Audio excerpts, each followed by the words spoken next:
اللهم صل على محمد وآل محمد. أعوذ بالله من الشيطان الرجيم. بسم الله الرحمن الرحيم. الحمد لله رب العالمين وبارئ الخلائق الأجمعين، والصلاة والسلام على سيدنا ونبينا حبيب إله العالمين وطبيب نفوسنا أبي القاسم محمد. اللهم صل على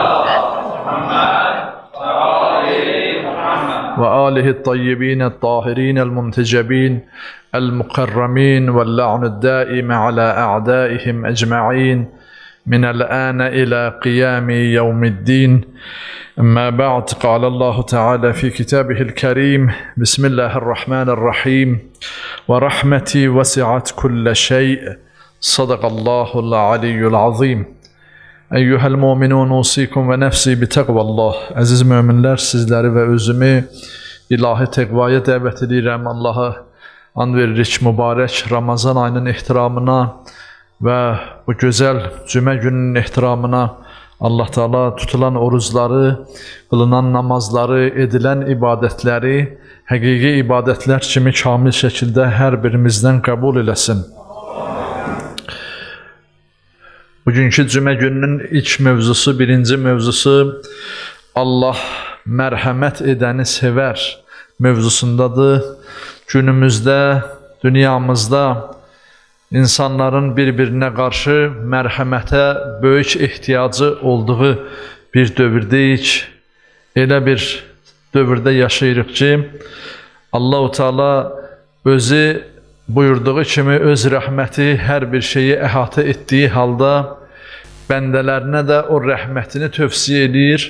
Amma bəndələr bəzən görərsən ki, biri-birindən ilahi rəhməti məhrum edərlər, çox görərlər, əsirgəyərlər.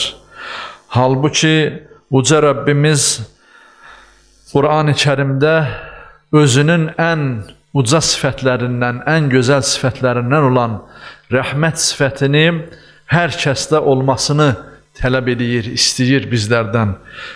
Bizlərdən, bəndələrindən özünün sifətlərindən bir cüzünün, bir hissəsinin olmasını istəyir. Onlardan da biri rəhmət sifətidir.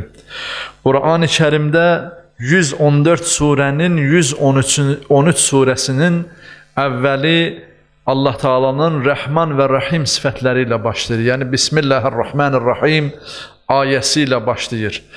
Allah Teala özünü öz bəndələrinə mərhəmətli və rəhmət dolu nəzərlərlə baxdığını bəyan edir.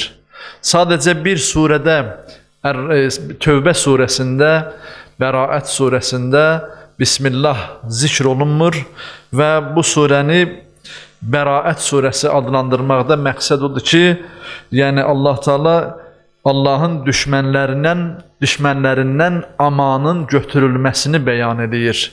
O kəslər ki, artıq hidayətdən və islah olunmaqdan məhrum olublar və onlar artıq Allah Teala'nın rəhmətindən məhrum olmasını bəyan edən surədir bu surə, Tövbə surəsi. Amma bundan başqa qalan 113 surə Allahın Rəhman və Rəhim sifəti ilə başlayır. Deməli, Allah Teala'nın rəhməti Qur'an-ı Kərimdə də 114-dən 1-ədir, birin müqabilindədir. Əgər qəzəbi birdirsə Tövbə surəsində olduğu kimi, rəhməti 113 surədədir. Ona görə Allah Teala'nın rəhməti böyükdür bəndələrinə. Sadəcə bəndələr bəzən inad edərlər, küfürdə, itaətsizlikdə, öz Rəbbilərinə qarşı olan itaətsizlikdə inad edərlər və Allah Teala o rəhmətdən artıq onlar kəsiləndə Allah Teala da onları bəraət adlandırar, yəni öz amanından kənarda qalmış adlandırar. Qur'an-ı Kərimin Ər-Rəhman surəsinin 60-cı ayəsində Allah-u Teala bizlərə buyurur ki: Həl cəzəul ihsanu illəl ihsan. Məgər yaxşılığın əvəzi yaxşılıq deyilmi? Yəni rəhmət, məhəbbət və dostluqdan, yaxşılıqdan danışan bu şərif ayə müsəlmanların ən mühüm şüarıdır. Ən mühüm şüarıdır ki, insanlara yaxşılıqdan başqa heç bir şey göstərilməz. Heç bir yəni pislik insanlara göstərilməz. Hətta Müminin surəsində buyurduğu kimi itfa' billati hiya ahsanus sayyi'ə buyurur peyğəmbərinə ki, onların pislik və hörmətsizliklərini ən gözəl üsulla dəf elə. Ən yaxşı üsulla dəf elə. Yəni Allahın düşmənlərinin və onun peyğəmbərinin düşmənlərinin pislik və hörmətsizliklərini Allah Taala buyurur ki, ülfətlə, məhəbbətlə, güzəştlə qarşılamağı öz peyğəmbərinə buyurur. Şəfqət, rəhmət və səmimiyyətlə qarşılamağı buyurur Həzrət Peyğəmbərimizə. Başqa bir surədə, Casiyə surəsində Allah-u Teala buyurur ki, قُلْ لِلَّذ۪ينَ آمَنُوا يَغْفِرُوا لِلَّذ۪ينَ لَا يَرْجُونَ اَيَّامَ اللّٰهِ لِيُجْزِيَ قَوْمًا بِمَا كَانُوا يَكْسِبُونَ Buyurur ki, ey Peyğəmbər, iman gətirənlərə de ki, Allahın ölüm, bərzəx və qiyamət gününə imanı və ümidi olmayanları bağışlasınlar. Yəni iman gətirənlər istər müsəlmanlardan olsun, istər qeyri-müsəlmanlardan olsun, axirət gününə imanı yoxdursa, məad gününə imanı yoxdursa, onlara qarşı düşmən kəsilməsinlər, onları bağışlasınlar. Yəni ona görə bizlərdən tələb olunan ətrafımızda istər iman sahibi olsun, istər olmasın, onlara qarşı kin, kudurət bəsləməməyi Allah Taala bizdən tələb edir. Niyə? Çünki əgər onların cəzası veriləcəksə, qiyamət günündə Allah Taala onların qazandıqları əməllərinə görə cəzasını Allah Taala özü verəcək. Yəni onların cəzası bizim üzərimizə deyil, müsəlmanların üzərinə deyil. Bu qədər Allah-u Teala bu aləmdə, dünyada müsəlmanları, insanları biri-birinə qarşı hətta iman gətirməmişlərə, hətta qiyamət gününə, ölümə, bərzəxə iman gətirməyənlərə belə mərhəmətli olmağı əmr edir. İslam Peyğəmbərinin qeyri-adil işlərindən biri də insanların qəlblərinə təsiridir. Qəlblərə, birbaşa qəlblərə təsir nəticəsində Allah-u Teala'nın hövl və qüvvəsi ilə insanların iman gətirməsinə işarə edir Qur'an-ı Kərimdə. Buyurur ki, فَبِمَا رَحْمَةٍ مِّنَ اللّٰهِ لِنْتَ لَهُمْ وَلَوْ كُنْتَ فَظًّا غَلِيظَ الْقُلُوبِ لَنْفَضُّ مِنْ حَوْلِكَ Buyurur ki, ya Peyğəmbər, Allah tərəfindən olan rəhməti sayəsində sən cəmaatla mülayim oldun. Yəni Allah Taala sənə elə bir rəhmət bəxş eləmişdi ki, sən cəmaatla, müsəlmanlarla mülayim şəkildə davrandın. Ümumiyyətlə insanlarla mülayim şəkildə davrandın. Hətta müşriklərlə belə, ta ki onlar sənin mülayimliyin, mərhəmətin nəticəsində dinini qəbul edərlər. Əgər qaba və daşürəkli olsaydın, hökmən sənin ətrafından dağılışardılar. Yəni, hətta sənə iman gətirmişlər belə, əgər sən kobud dilli, daş qəlbli olsaydın, sənin ətrafında heç kəs qalmazdı, dağılışardı. Ona görə Həzrət Peyğəmbərimizin rəhmət Peyğəmbəri adlandırılmasında da bir səbəbi odur ki, əziz Peyğəmbərimizin gözəl davranışı, mülayim davranışı, insanlara qarşı fərqi yoxdur, dinindən, inancından asılı olmayaraq, insanlığına görə göstərdiyi rəhməti və mərhəmətinə görə çoxlu insanlar İslamı qəbul elədilər. Yəni insanların qəlblərinə sirayət elədi Həzrət Peyğəmbərimizin davranışı. Başqa bir ayət-i kərimədə Allah Taala buyurur ki: "Law anfaqta ma fil ardı cemi'an ma allafta beyne qulubihim, velakinnallaha allafa beynehum innehu azizun hakim." Buyurur ki, ya Peyğəmbər, əgər sən yer üzündəki nə nemətlər var, hamısını xərcləsəydin, onların qəlbləri arasında ülfət yarada bilməzdin. Yəni, nə qədər dünya malı var, dünyada nə qədər sərvətlər var, xərcləsəydin, sən onların arasında pəramparça düşmüş, qəbilələrə və tayfalara bölünmüş ərəb tayfalarını, ərəbləri bir-birinə qarşı mehriban edə bilməzdin, nə qədər xərcləsəydin. Lakin Allah onların arasında ülfət yaratdı, həqiqətən o yenilməz və qüdrət sahibidir. Yəni, malla, mülklə əldə ediləsi şey deyil mehribanlıq. Mərhəmət nəyisə xərcləməklə, dünya malından xərcləməklə, yəni kimlərisə ram eləyəsən mümkün deyil. Sadəcə mərhəmət insanın qəlbindən qəlblərə sirayət eləməlidir. Necə ki, Həzrəti Peyğəmbərimizin qəlbindən qəlblərə sirayət elədi. Hələ Məkkə dövründə müşriklərin arasında, müşriklərin təsiri səbəbindən Həzrəti Peyğəmbərimizin iman gətirən və yaxud ətrafındakı olan insanlara mərhəmətli davranışı ilə onlar Həzrəti Peyğəmbərimizə qarşı səmimiyyət yarandı və onun dediklərini qəbul elədilər və iman gətirdilər. Allah-u Teala yenə də başqa bir ayət-i kərimədə buyurur ki, Ya eyyuhellezine amenu udhulu fis-silmi kaffeten ve la tettabi'u hutuvati'ş-şeytan innehu lekum aduvvun mubin.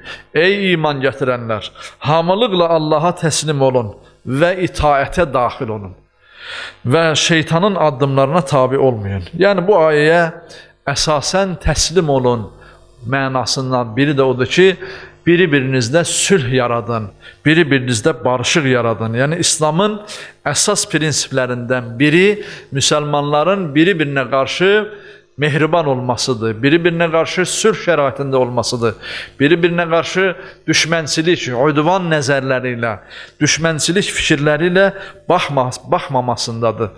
Allah-u Teala bu mərhəmət sayəsində bütünlüklə insan cəmiyyətinin, insanların şeytanın addımlarından izləməyəcəyini xəbər verir. Əgər insanlar biri-birinə qarşı mehriban ola bilsələr, insanlar biri-birinə qarşı mərhəmətli ola bilsələr, biri-birinə qarşı ülfət göstərə bilsələr, saf, səmimi münasibət göstərə bilsələr, onlar arasında şeytan daxil ola bilməz. Aləmlərə rəhmət olaraq göndərilmiş Həzrəti Peyğəmbərimiz səhabələrinə tez-tez belə deyərdi: Mən lə yərham, lə yurham. Kim ki öz ətrafındakılara rəhm eləməsə, ona rəhm olunmayacaq. Yəni Allah Teala öz mərhəmətini qəlblərə görə, rəhmət dolu qəlblərə görə baxar. Ona görə İmam Rıza əleyhissalam buyuranda ki, soruşanda ki imamdan Allah Teala'nın bizə olan münasibəti görəsən necədir? Biri soruşur ki, konkret mənə qarşı Allahın münasibəti necədir? İmam Rıza əleyhissalam buyurur ki, sən öz qəlbinə bir dön bax. Gör sənin Allaha qarşı münasibətin necədir? Allah Teala'ya qarşı zənnin necədir? Ona necə təvəkkül edirsən? Ondan necə gözləyirsən gözləntilərini? Əgər sənin gözləntilərin Allah Teala'dan səmimidirsə, sənin söykənəcəyin başqalarından, başqa insanlardan və yaxud malından, mülkündən, mövqeyindən asılı yox, yalnız Allah Teala'ya söykənməkdirsə, onda Allah Teala'nın da münasibəti sənin düşüncəndə olduğu kimidir. Allah Teala bəndənin zənnindədir, sonda buyurur, gümanındadır. Yəni bizim gümanımız Allah Teala'ya qarşı necədirsə, Allah Teala da bizə qarşı o cürdür.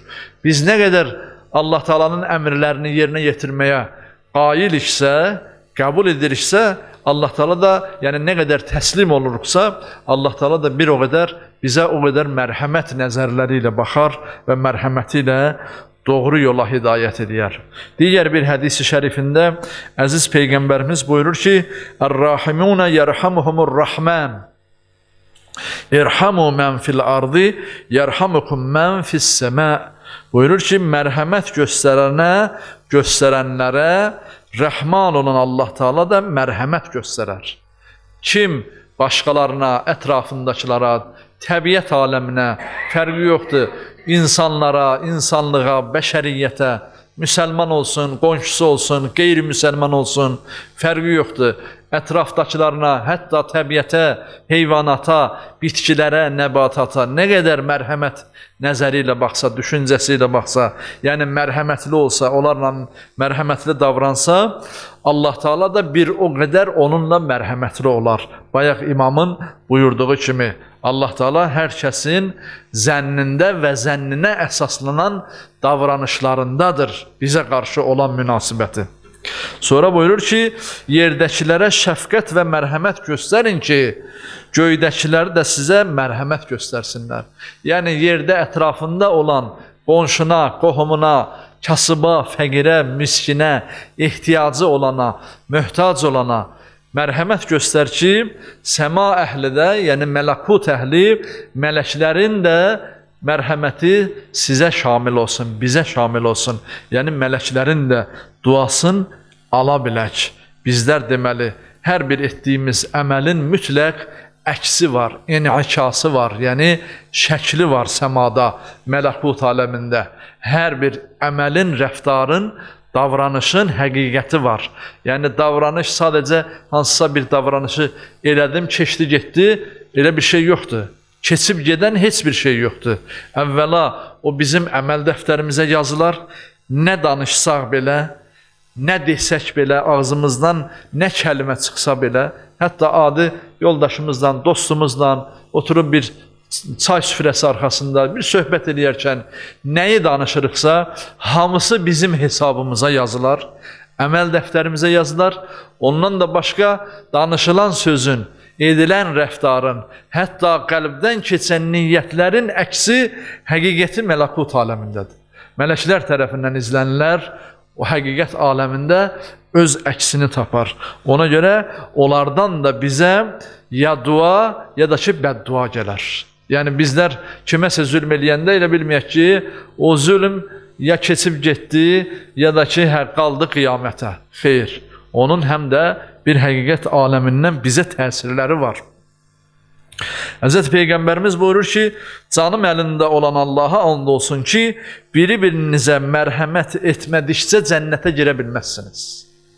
Yəni, cənnətə daxil olmağın əsas sirlərindən biri, vasitələrindən biri də mərhəmətli olmaqdır.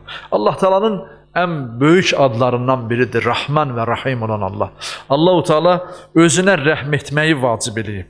Necə ki, Quran-ı Kərimdə buyurur ki, قُلْ لِمَنْ مَا فِي السَّمَاوَاتِ وَالْأَرْضِ De ya Peyğəmbər, göylərdə və yerdə olanlar kimindir deyə soruş. Sonra de, قُلْ لِلَّهِ كَتَبَ عَلَى نَفْسِهِ الرَّحْمَنِ Rahmə buyurur davamında ki, de ki, Allahındır, göydə və yerdə olanlar Allahındır. İnsanlara iqrar elətdirir Allah Teala. İnsanlar əvvəla təsdiq eləsin ki, göydə və yerdə olanlar, yəni Xaliq-i mütləqiyyə, Rəhman mütləqiyyə, Rabbül mütləqiyyə Allah Teala'ya məxsusdur. İnsan Allah Teala'nın kibriyalığını, əzəmətini, cəbarutunu, böyüklüyünü etiraf edəndən sonra davamında buyurur. İqrar edəndən sonra Allah Teala davamında buyurur. Buyurur ki, onda bil ki, Allah Teala öz rəhmətini özünə, sizə edəcək rəhmətini özünə vacib buyurub. Özünə vacib edib. Baxmayaraq ki, yeri və göyü yaradan, sizin möhtac olduğunuz hər şeyi xəlq eləyən, istər ruzunuz olsun, istər havanız, oksigeniniz olsun, istər günəşin istiliyi, şüası, işığı olsun, nə ruzunuz olsun, nə möhtacsız, hamısını xəlq eləyən odur, amma onunla bərabər rəhmətini, mərhəmətini özünə vacib eləyib. Sizi xəlq etdiyi üçün, yəni bizləri xəlq etdiyi üçün Allah Teala bizə rəhm etməyi özünə borc bilir. Mən xəlq eləmişəm və bu dünyada hər bir yaratdığımın, istər insan olsun, istər digər yaradılışlar olsun, hər bir yaratdığımın ruzisini, həyatını təmin edəcək hər şeyi mən verəcəm deyə Allah Teala o rəhməti öz üzərinə götürür. Və eyni ilə də Həzrəti Peyğəmbərimizin rəhməti bizə sonsuzdur.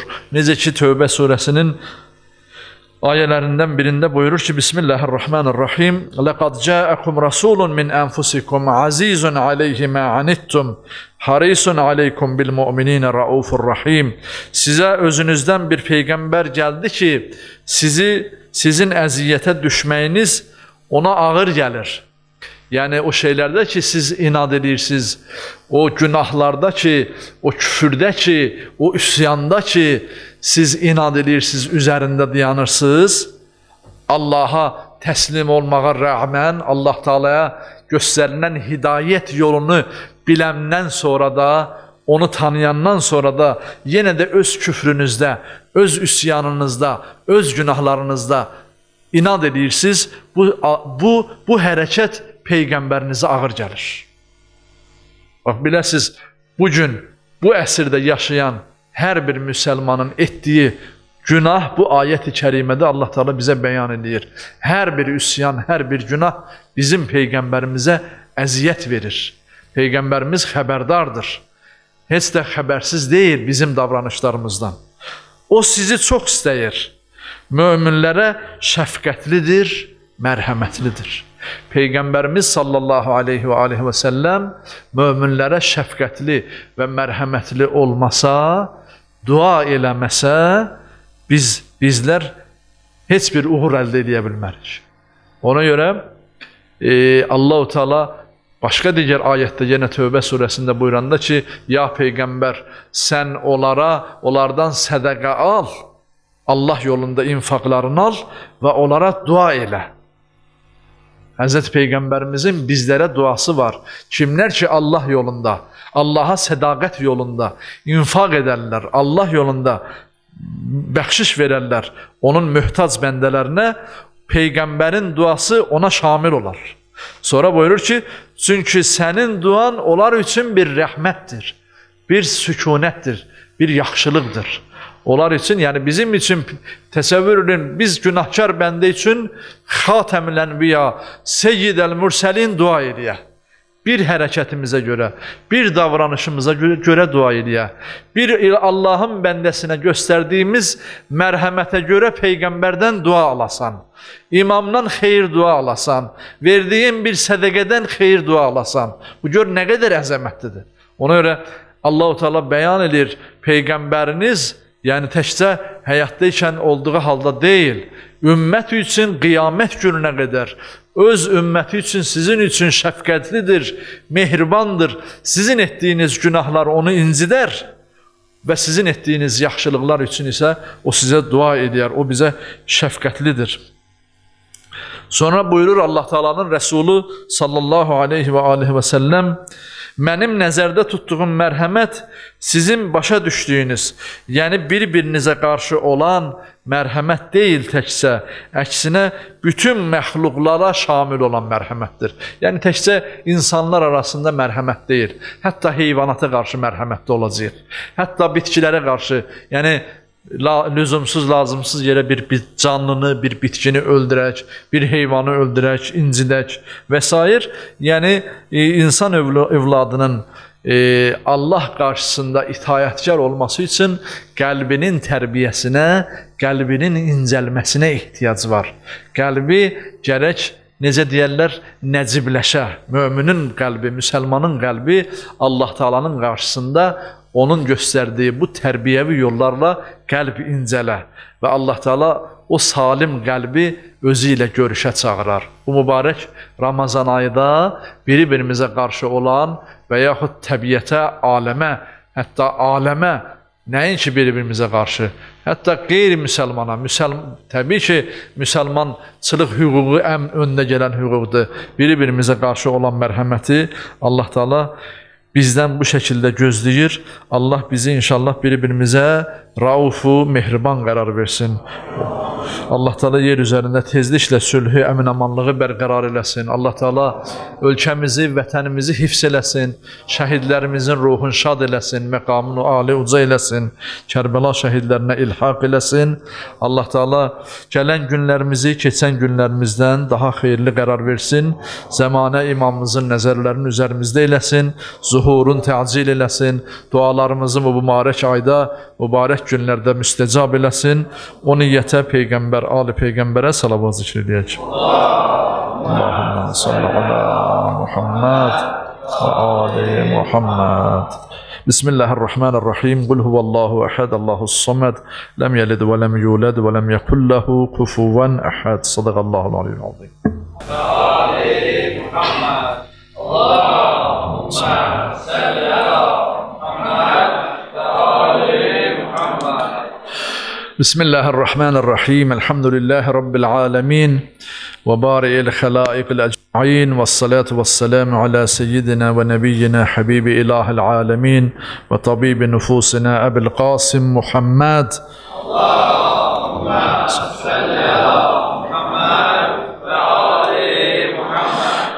Ve ala vasiyihi ve halifetihi Ya'subiddin Emirel Mu'minin Ali ibn Abi Talib ve ala kurratel aynir Resulü Zehra'il Betul ve ala'l Hasan ve'l Hüseyin ve ala Ali ibn'l Hüseyin ve Muhammed ibn Ali ve Cafer ibn Muhammed ve Musa ibn Cafer ve Ali ibn Musa ve Muhammed ibn Ali ve Ali ibn Muhammed ve'l Hasan ibn Ali ve'l Hüccetel Mehdiyyel Askeri.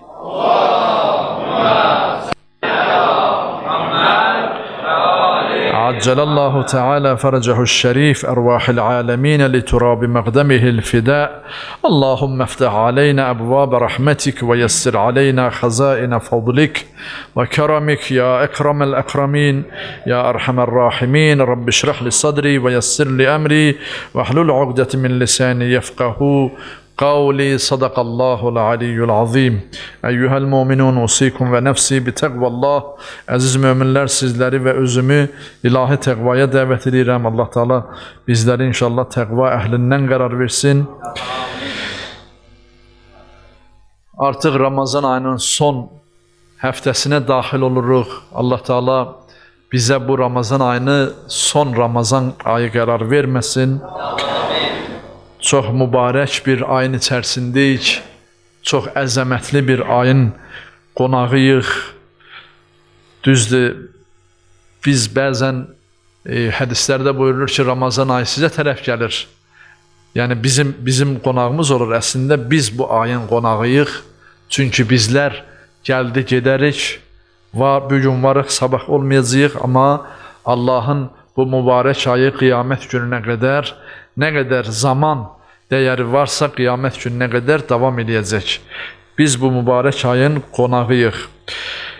Son cümə günü ehtimalı olduğu üçün, yəni bu ayla vidalaşma bir növ, bu mübarək ayla vidalaşma günüdür bugünkü günlər, yəni bugündən sonraki günlər. İmam Səccad aleyhisselamın bu mübarək günlər barəsində, yəni Ramazan ayıyla vidalaşmaq barəsində çox gözəl bəyanları var. Ondan əvvəl Həzrət Peyğəmbərimizin xütbəsində, Şabaniyyə xütbəsində, Ramazan ayı haqqında olan xütbəsində buyurduğu bir kəlamı da diqqətinizə yetirim. Buyurur ki, sizdən sonra yetimlərinizə mehriban davransınlar deyə siz də indi xalqın yetim uşaqlarına mehribanlıq göstərin.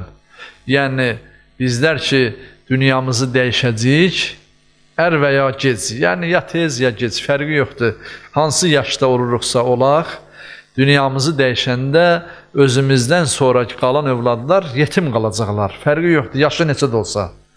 Buyurulur ki, əgər onlarla istəyirsinizsə, insanlar yaxşı davransınlar, onlara mərhəmət göstərsinlər, siz indidən həyatdaykən yetim uşaqlara, ətrafınızda olan, cəmiyyətinizdə olan yetimlərə mərhəmət göstərin, rəhmət göstərin. Bu atifə, bu mehribanlıq xüsusiyyəti İslamın və imanın üzərində durulması bir prinsipidir. Yəni İslam və iman bu mehribanlığın üzərindədir, bu mərhəmətin üzərindədir. Əgər bu mərhəmət olmasa, İslamdan heç bir şey qalmaz. Sülhdən, əmin-amanlıqdan heç bir şey qalmaz. Əvvəla aramızdakı yetimlərə, yəni valideynləri olmayanlara, biri və yaxud ikisi olmayanlara mərhəmət göstərə bilmiriksə, onda biz dinimizdən nəysə danışmağa yeri yoxdur. Allah-u Teala Kur'an-ı Kerim'de buyurur. Bismillahirrahmanirrahim. وَلْيَخْشَ لَوْ تَرَكُوا مِنْ خَلْفِهِمْ زُرِّيَّةً ضَعَافًا خَافُوا عَلَيْهِمْ فَلْيَتَّقُوا اللّٰهَ وَلْيَقُولُ قَوْلًا سَد۪يدًا. Buyurur ki, özlerinden sonra zayıf övladlar qoyacaqları təqdirdə onların barəsində qorxan şəxslər gərək Allah'tan qorxsunlar. Yəni o kəslər ki qorxur, hər birimiz nə zaman dünyamızı dəyişəcəyik xəbərimiz yoxdur, bilmirik. Cavan yaşında gedərik, övladlarımız Allah göstərməsin, uşaq ikən, körpə ikən gedər. Yəni ilahi təqdirdir bu. Yəni özündən sonraki övladları barəsində qorxarlarsa əgər özləri dünyaların dəyişməsi müqabilində, onlar deyir Allah Taala'dan qorxsunlar. Buna görə də Allahdan qorxub doğru, düzgün söz danışsınlar. Yəni cəmiyyətə qarşı, insanlığa qarşı, yetim uşaqlara qarşı necə ki özlərini düşünürlər, başqalarına qarşı o düşüncədə olsunlar. Yəni insan övladı əslində ölümündən sonra öz ailəsindən xəbərdar olar. Hədislərimizdə var. Yəni insanın ruhu dünyasını dəyişəndən sonra xüsusən mömin ruhlar azad buraxılarlar və gələrlər öz ailələrinə nəzər edərlər, baxarlar, xəbərdar olarlar. Dünyadan getmiş və öləndən sonra azad buraxılmış insanlar öz mənzillərinə baş çəkərlər. Azad olmayanlar isə məsələn ən azı həftədə bir dəfə buraxılarlar. Lap belə imandan kənarda olanlar ayda, ildə bir kərə buraxılarlar. Amma gəlib öz ailələrindən xəbərdar olarlar. İndi təsəvvür edin, insan övladı, Həzrəti Peyğəmbərimiz buyurur ki, İnnə əmvatukum məhbusun. Sizin ölüləriniz məhbusdurlar. Yəni onlar öləndən sonra bizlər məhbus halında oluruq. Yəni özümüzdən başqalarına heç bir şeydə kömək edə bilmirik. Baxarıq, Allah göstərməsin, ailəmizdə, övladlarımızda çətinlik çəkənləri görərik. Yetim qoyduğumuz övladları ruhlarımız görər. Mənzillərimizdən xəbərdar olarıq. Amma onlara heç bir yardım əli uzatmaq artıq imkanı olmaz. Nə qədər ki, o vaxta yetişməmişik, Allah-u Teala buyurur ki, Allahdan qorxun və həyatda ikən gələcək düşəcəyiniz o hala tədbirli olun, hazırlıq görün, ehtiyacı olan yetim uşaqlarla rəhmətlə davranın, mərhəmətlə davranın, onlara rəhmət göstərin. Yəni, xüsusən də bu mübarək ayda Həzrəti Peyğəmbərimiz bizlərə yetimləri tapşırır. Həzrəti Əmirəl-Möminin zərbətlənəndən sonra ilk vəsiyyəti övladlarına və Peyğəmbər ümmətinə Allahu vəl-aytəm və yaxud fil-aytəm. Sizi Allaha and verirəm, Allaha xatir yetimləri tək buraxmayın. Həzrəti Əmirəl-Möminin, ümmətin ataları, Peyğəmbər və Həzrəti Əmirəl-Möminin əleyhissalam bu ümmətə yetimləri tapşırır. Allah Teala bizə inşallah bu məsələdə, bu yolda yetimlərimizə biganə olmamağı nəsib eləsin. Necə öz övladlarımıza qarşı biganə deyilik? Məsələn, bir şey çatışmayanda necə olursa olsun onu tapıb gətirib çıxardırıq. Amma qonşumuzda, ətrafımızda, şəhərimizdə, kəndimizdə, elimizdə, obamızda olan yetimlərin haqqında da düşünməmiz lazımdır. Necə öz övladlarımıza görə narahat oluruq, bir paltarı olmayanda, bir nə bilim, sumkası, kitabı, qələmi olmayanda necə narahatçılıq keçirdirik, onlar barəsində də narahatçılıq keçirdənə Allah rəhm eləyər. Özündən sonraki övladlarına da rəhm eləyər. Bizə onlardan bir narahatçılıq yetişdirməz inşallah. Mübarək dediyimiz kimi Ramazan ayının artıq son günləridir. Həzrəti İmam Zeynul-Abidin əleyhissalamın Səhifə-i Səccadiyə kitabında, uca məqamlı bu kitabda çox gözəl bu ayla, bu mübarək ayla vidalaşmaq barədə duası var. Həzrət buyurur ki, bu duada əvvəlcə müqəddiməsində Allah Taala'nın nemətlərini sayır. Nemətlərini sayır, zikr eləyir.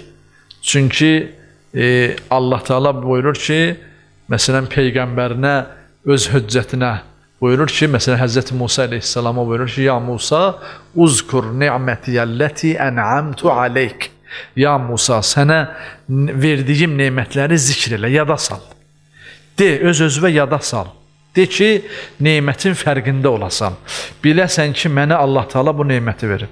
İlahi, mənə can sağlığı veribsən. İlahi, məni əvvəla bu dünyaya xəlq eləyib gətirmisən. Mənə ehtiram qoymusan. Mənə insanlıq bəxş eləmisən. Mənə ruhundan bəxş eləmisən. Məni körpə yaşımdan şəfqətə möhtac olduğum yaşdan böyüdüb boya başa çatdıran mərhəmətli, şəfqətli ata-ana bəxş eləmisən. Mənə övladlar, gözlərimizin sevinci olacaq övladlar bəxş eləmisən. Mənə ruzi bəxş eləmisən, sağlamlıq bəxş eləmisən və s. və ilaxır.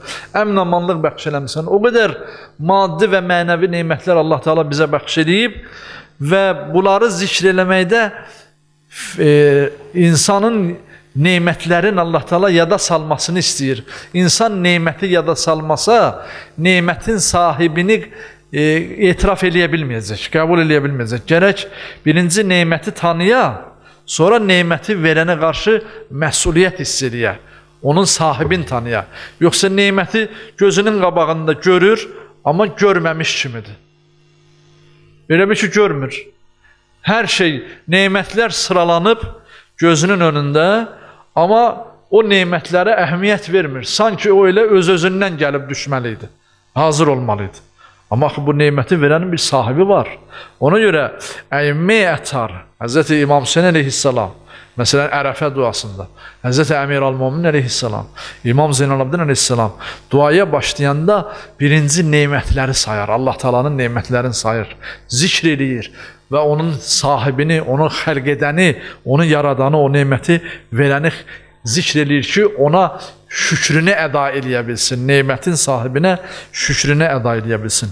Sonra bu nemətləri sayandan sonra buyurur ki, Allah Teala'nın bütün bu bəxşişləri iftidai bəxşişlərdir. Yəni təməl bəxşişlərdir. İnsan övladının yaşaması üçün, həyatda var olması üçün düzdür bəxşişdir. Düzdür ilahi bir nemətdir. Amma bunlar təməldir. Yəni bunlar həyatda var olmamız üçün lazım olan şeylərdir. Bunlardan biri olmasa, məsələn günəş olmasa, qalan şeylərin varlığının bir əhəmiyyəti olmaz. Yəni, bir tək günəş olmasa və yaxud havada oksigen 21% olmasa, qalan şeylərin olmasının bir əhəmiyyəti olmayacaq. Deməli, bunlar təməl, iftidai nemətlərdir. Bəs özü də ki, heç nəyinin müqabilində deyil, əvəzsiz verilən nemətlərdir. Nəyinsə müqabilində verilməyib. Müqəddimədən sonra isə buyurur, Allahın bəxşişlərinin arasında ən üstün olanlardan biri mübarək Ramazan ayı və bu ayda oruç tutmaqdır. Yəni, bizim böyük nemət hesab elədiyimiz, nə bilim, can sağlığı, varlığımız filan, bunlar iftidaidir. Verilən ruzi, qida filan, beşməkan var, dövlət, sağlamlıq, bunlar iftidai nemətlərdir. Bunlardan üstün nemətlər var. Ən üstün nemətlərdən biri imam buyurur ki, bu Ramazan ayıdır. Bu Ramazan ayı çox böyük bir nemətdir bəndələr üçün. Allah-u Teala bu nemətin əvəzini, yəni biz onu başqa bir nemətlə əvəz edə bilmərik. Ariflər buyururlar ki, aldığımız hər nəfəs həyatımızı uzatmaq üçün bizə verilib, hər nəfəs alışı və verişi. Buyurur ki, verdiyimiz hər nəfəs vücudumuzu fərəhləndirir, təmizləyir. Yəni, nəfəs ki, insan verir, daxilində olan, hüceyrələrdə olan karbon qazını ixrac edir. Bədən təmizlənir, fərəhlənir. Və alınan nəfəs də onu oksigenlə təmin edir, onu həyatda varoluşunu təmin edir. Deməli, hər bir nəfəsdə, təkcə hər bir nəfəsdə iki nemət var. Bir alınan nəfəsdə böyük nemət var, insanın həyatının davamiyyətini təmin edir. Bir də verilən nəfəsin özü də bir nemətdir. Ki, o nəfəsi biz qaytara bilməsək, bizim karbon qazı bizi boğar, yəni məhv edir. Yəni, bu qədər bir nəfəs alış-verişimiz böyük iki nemətə bərabərdirsə, nemətdirsə, onda Həzrət Peyğəmbərimiz buyurur ki, sizin bu ayda nəfəsləriniz zikirdir, Subbuhun quddusun zikridir. Ki, Həzrət İbrahim əleyhissalam bu zikrə görə qoyunlarının yarısını verdi, var dövlətinin yarısını verdi, sonra da hamısını verdi. Bir bu zikrə qədər, gör, o zikrin dəyərini, qiymətini bilən məsum idi, Peyğəmbər idi. Bizlər elə bilirik ki, sözdür da elə. Sübhanallah elə bilirik ki, sözdür. Elhamdülillah ilə bilirik ki, sözdür. Və yaxud subbuhun, quddusun kəlməsin adi bir kəlmə kimi bilirik. Amma o kəlmələrin dəyərini, həqiqətini bilən Peyğəmbər bütün var dövlətini Allah yolunda, Allah sevgisi uğrunda bəxş elədi.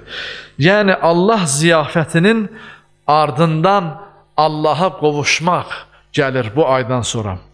İmam Zeynal Abidin əleyhissalam o duasının əvvəlində buyurur ki, ey mənim Rəbbim, sən o vəzifələrin ən safını, vacib olan işlərin ən üstün olanını Ramazan ayı qərar verdin. Yəni sən o neymətlər ki, zikr elədi imam, onları saydı, onların sahibinə, onları verənə şükür məqsədi ilə zikr elədi. Sonra buyurdu ki, onların bizə ən safı olan, bizə ən dəyəri olacaq, dəyər qatacaq Ramazan ayı neymətidir. Və vacib olan işlərin ən üstün olanıdır. Onu sair aylardan, yəni başqa aylardan üstün seçdin ya Rabbel Alemin. Bu aya üstünlük verdin, fəzilət verdin. Və bu ayda bir qədir gecəsi kimi gecə qərar verdin. Və bu ayda insanlığı feyz olacaq Qur'anı nazil elədin. Yəni neymət üstünə neymət. Gözəllik üstünə gözəllik. Bu ayda yəni bir deyil, iki deyil, üç deyil. Hz. İmam Zeynal Abidin əleyhissalam bu gözəl neymətləri, bu gözəl fürsətləri, Ramazan ayına məxsus olan bu fürsətləri zikr eləyir. Sonra buyurur ki, bu ayla vidalaşmaq hər kəsə aid olmaz. Bu ayla mübarək Ramazan ayıyla üns bağlayan və dost olan bu ayla vidalaşmağa tələsər, vidalaşmaq istəyər. Hər adam bu aydan vidalaşa bilməz.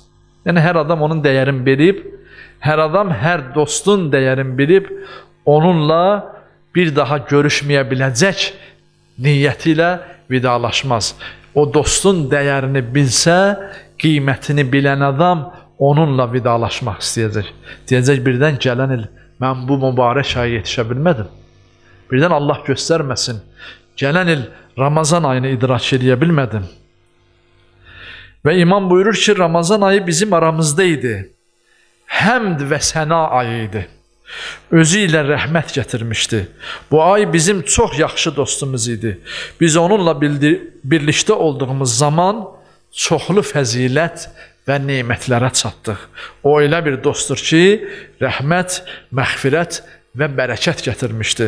Təsəvvür eləyin, bir dostumuz bizə qonaq gəlir, o öz gəlişi ilə, öz ayağı ilə bizə nə qədər şeylər qazandırır. Bizə dünya neymətləri qazandırır. Bizə uxravi neymətlər qazandırır. Bizə cənnəti, əbədi həyatımızı qazandırır. O dostu insan əhəmiyyətsiz buraxar gedəndə, xeyr. Onu böyük ehtimamla, böyük bir əhəmiyyətlə onunla vidalaşar. Əgər o getməyə məcburdursa, onunla vidalaşar. Yox, saxlaya bilsə, saxlayar. Çünki o rəhmət gətirib, bərəkət gətirib, bağışlanma gətirib. Ramazan ayı elə bir dostdur ki, o dostla vidalaşmaq əslində onun dəyərini bilən üçün bir müsibətdir, bir acıdır. Ki, ilahi, bizə bu gözəl neyməti bəxş eləmişsən, amma günləri sayılıdır, ədədlədir. Biz bəzən elə düşünürük ki, bu qutarsaydı bu ay biraz mədəmizi sevindirərdik, bir də qutarsaydı. Halbuki bir neçə saatlıq Allah Taala'nın neymətlərinə özümüzə məhrumiyyət qoya bilmirik. Elə ki, axşam çağı yetişir, insan övladı halsız halda istəyir ki, tez orucunu açsın. Halbuki o halsız halı yeməkdən və içməkdən, digər neymətlərdən Allahın əmri ilə özünü məhrum etməsi insanın bəndəçiliyinin zirvəsidir. Bəndəçiliyinin göstəricisidir. İlahi, sən necə rəhmət sahibisən? Mən sənin verdiyin neymətlərindən bir gün yox, bir neçə saat məhrum qala bilmirəm. Yəni, yeməkdən, içməkdən bir neçə saat məhrum qalırsan. Amma onunla belə gör, hansı vəziyyətə düşürəm, hansı hala düşürəm. İnsanın bəndəçiliyinin, məhrumiyyətinin, möhtaclığının, bəndə kimdir? Bəndə möhtacdır. Bəndə fəqirdir. Ya eyyühen nas entumul fuqara ilallah. Ey insanlar, sizler Allah'a fəqirsiniz, ehtiyaclısınız. Bəndənin ehtiyaclı olmasını o zəif düşdüyü vaxt özü hiss eləyər. Onda öz bəndəçiliyini etiraf edər. Bu belə bir böyük bir günlərlə vidalaşma günləri yaxınlaşır. İnşallah çoxdur. Həzrəti İmamın gözəl sözləri, gözəl kəlamları çoxdur. Nə qədər danışsaq azdır, nə qədər bu nemətdən bəhs edəsək azdır. Şükrünü əda edə bilmərik. Peyğəmbərlər və imamlar belə bu cür nemətlərin şükründə özlərini aciz biliblər. Allah Taala'nın verdiyi bu gözəl nemətlərin şükründə gecə-gündüz gecələr oyaq qalıblar. Ayaqları şişənə qədər namaz qılıblar, ibadət ediblər, gündüzlər oruç tutublar. Halbuki məsumdular. Onlar heç bu qədər istiğfar eləməyə, bu qədər yalvarmağa bəlkə də ehtiyac olmaz. Ehtiyaclı bilməz insan evladı. Məsumdur. Allah Taala o məsumları pak qərar verib. Amma özlərin Allah Taala'ya möhtac olduqlarını bildirmək üçün. Allah'ın verdiyi nemətlərin bəlkə hansınınsa şükrünü layiqincə yerinə yetirə bilmədikləri düşüncəsi ilə Allah Taala'ya tövbə edirlər. Şükrünü əda eləməyə da günahlara görə yox. Hansısa bir nemətin bəlkə şükrünü layiqincə yerinə yetirə bilməmişik deyə özlərinə o əziyyətə layiq verirdilər. Allah bizim bu böyük günahlarımızı Allah Taala'nın əzəməti xatirinə bağışlasın. Günahlarımız böyükdür, əzəmətlidir. Yəni balaca günahlar deyil. Böyük günahlarla gedirik Rəbbimizin huzuruna.